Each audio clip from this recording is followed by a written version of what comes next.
And on the basis of exhaustibility, resources are broadly classified into two categories, that is renewable resources and non-renewable resources. Okay, so what are renewable resources? Renewable resources, previously also we have learned, we can regenerate it again.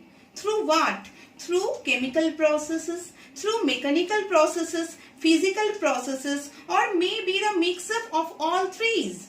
For example, solar energy, wind energy, water, etc.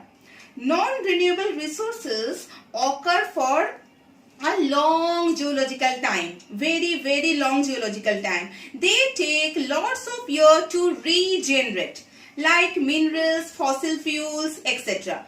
It has two divisions. Previously also we have learnt recyclable and non-recyclable. What are recyclable resources? Recyclable resources can be replaced by technological application like metal, and non-recyclable resources, they cannot be recycled like fossil fuel. It burns readily and cannot be recycled.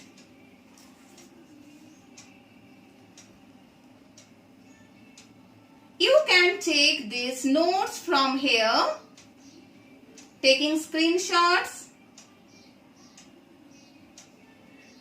These all are the examples of renewable resources. Okay, then our next classification is on the basis of ownership.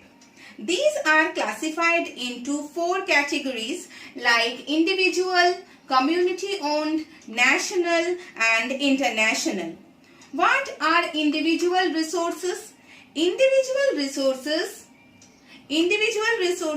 are one which is individually owned by private people, or you can say it's a private property of any individual. Okay, for example, if you have or your fathers have a Santro car, or your plots, houses, your own wells, even the farming land, all are the examples of individual resources.